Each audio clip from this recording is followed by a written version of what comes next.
Les gars, arrêtez d'aller étudier, et c'est pas en France, en Belgique, aux États-Unis, au Canada, et c'est pas. Arrêtez d'aller étudier en Europe. Il y a une autre option qui s'offre à vous, qui est la Chine.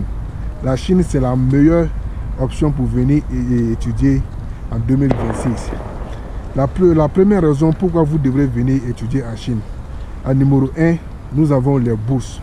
Il faut savoir que les bourses d'études chinoises sont très accessibles. Je ne sais pas si vous connaissez le CSC. Le CSC, au fait, c'est la bourse du gouvernement chinois. Pour postuler, c'est très facile. Tu n'as pas besoin d'avoir des meilleures notes comme Campus France ou des meilleurs relevés. Non. Avec le CSC, quand tu fais l'application sur leur site, tu as 1000 chances d'avoir une bourse du gouvernement chinois.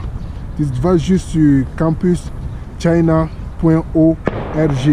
et tu vois, toi-même tu regardes les instructions. Tu regardes les instructions, quand est-ce que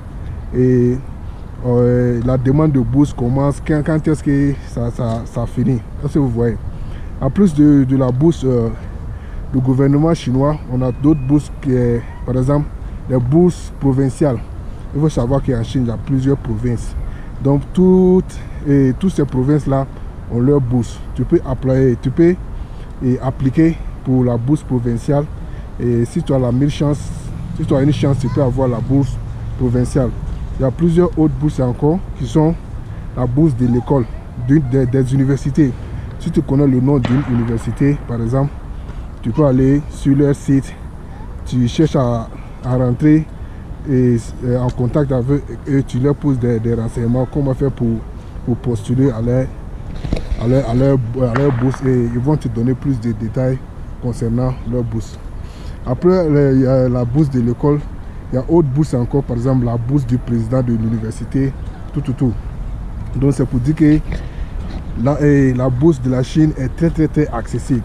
Mais les gars commencent à changer un peu le critère, parce qu'actuellement ça devient de plus un peu compliqué là. Les gars demandent, je sais pas, le niveau de la langue chinoise, c'est-à-dire il faut avoir le niveau de la langue chinoise, niveau 4, qu'on appelle l'HSK. Si tu parviens à avoir cet examen, ça sera très facile pour toi de postuler pour la bourse. En plus, si tu parviens à avoir le niveau 4 en langue chinoise, tu peux postuler, mais il faut que ce niveau 4 là soit de 2 ans, c'est-à-dire la validité. Si la validité est de 2 ans, ça sera très facile pour avoir une bourse. Est-ce que vous voyez? Donc après ça, on a la modernité des universités. Il faut savoir que les universités chinoises sont très modernes, avec toutes les commodités qui vont avec les études, les laboratoires, la bibliothèque. Il y a certaines universités, si tu rentres dans leur bibliothèque, tu vas te dire que tu es dans une ville futuriste, tellement c'est très joli à voir.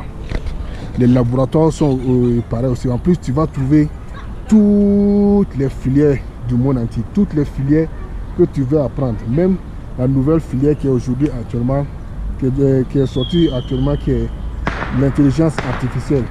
Il faut savoir que les Chinois ont déjà intégré l'intelligence artificielle dans leur système éducatif. On commence avec le bachelor, qu'on appelle la licence. Donc pour te dire que, franchement, toutes les filières que tu veux enseigner, ça se trouve dans les universités chinoises. Après ça, on a la bouffe. Il faut savoir que la nourriture chinoise est très accessible. Quand tu vas au marché, les condiments ne sont pas très chers. Quand tu vas dans les restaurants, les condiments ne sont pas très chers. Peut-être toi-même tu peux te dire que quand tu es étranger et que tu es nouveau en Chine, par exemple, le fait de manger de la nourriture chinoise au début, ça peut être un peu difficile parce que tu n'es pas habitué à bouffer de la bouffe chinoise.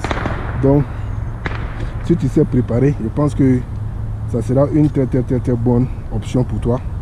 Et si vous voyez, tu peux aller au marché, acheter tout ce que tu veux. Et il faut savoir que dans les universités au dortoir, il y a des cuisines où tu peux cuisiner de toi-même. Personne ne va aller te déranger. Qu'est-ce que tu vois? En plus de ça, il y a le coût de la vie, c'est-à-dire les logements. Il faut savoir que les logements d'ici, c'est très moins cher. Contrairement aux logements en France, aux États-Unis ou au Canada. Par exemple, si tu es étudiant et que le doctorat et le dortoir, tu ne kiffes pas le dortoir, tu peux aller loger au dehors.